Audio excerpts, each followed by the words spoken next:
Bonjour, ici Christina Blais. Aujourd'hui, je vais vous montrer comment utiliser une balance de cuisine.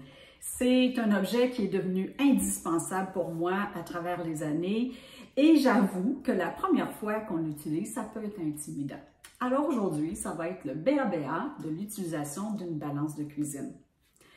Commençons par parler du choix. Le choix est abondant maintenant. Vous allez trouver des bonnes balances de cuisine dans tous les magasins grande surface.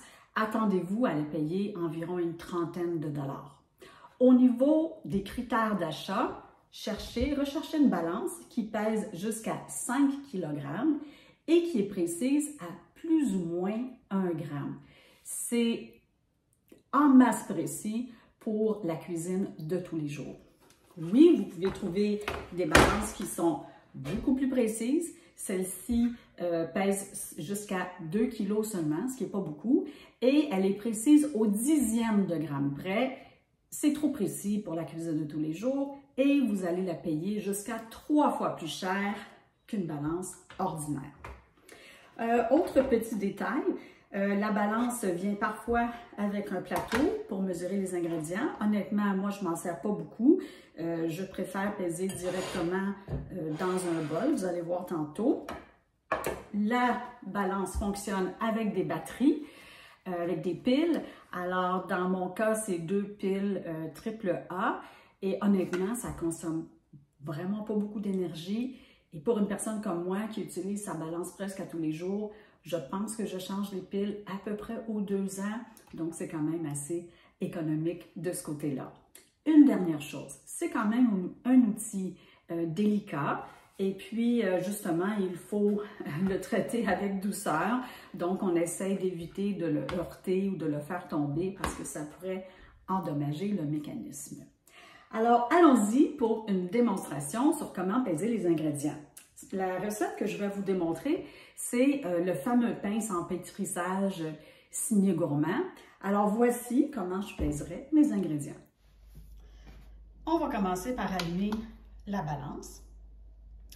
Elle s'allume automatiquement à 0 et elle va indiquer une unité donnée. Dans mon cas, moi, la balance s'allume automatiquement en grammes, comme vous pouvez voir, en grammes. Mais je peux changer les unités. Je peux, par exemple, basculer pour peser en onces dans le système impérial. Mais nous, on va travailler en grammes, donc je vais revenir au gramme. Donc, assurez-vous que votre balance est bel et bien en grammes.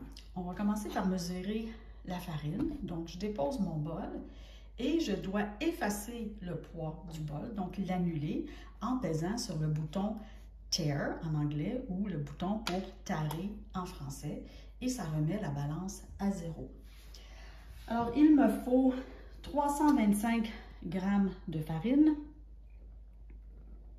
Bon, j'ai outrepassé, c'est pas grave. On en enlève un peu. 324, c'est bien assez précis. Bon, voilà. 325. Et voilà.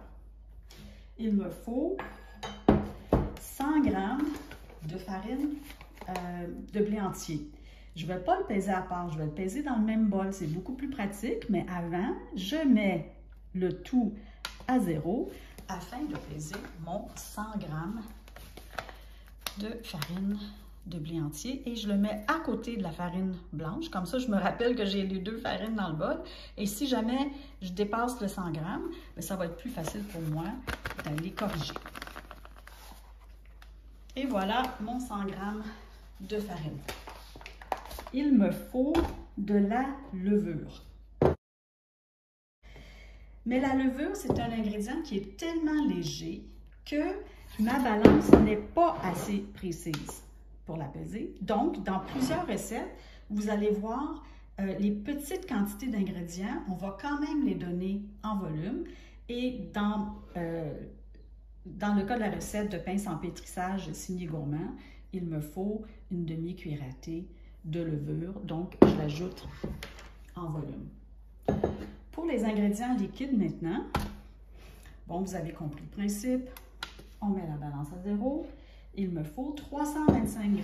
Vous allez me dire, pourquoi peser le liquide quand je peux le peser dans une tasse? Bien, encore une fois, c'est beaucoup plus précis. Par exemple, si je regarde ma tasse à mesurer, je n'ai même pas d'indication pour 325. Ça passe de 300 à 350. Donc, avec le poids, on ne se trompe pas. Et savez-vous quoi? 1 ml d'eau pèse 1 gramme. Donc, c'est très facile de convertir les mesures liquides en poids. Bon, un petit peu trop. Encore une fois, pas grave, on va l'enlever. Et voilà, 325 grammes. La recette demande aussi du sel. Alors, je mets la balance à 0 et il me faut 10 grammes de sel. Là, allez-y doucement, hein, parce que ça va être difficile de l'enlever si on en met trop. Donc, on y va doucement à la fin pour avoir notre 10 grammes. La recette demande aussi du miel. C'est 8 grammes de miel, mais aujourd'hui, j'ai décidé d'y aller avec le sucre. Alors, je mets mon sucre. 5. Bon, il ne me reste plus qu'à mélanger les ingrédients. J'espère que vous avez apprécié et surtout, si vous avez des questions, n'hésitez pas.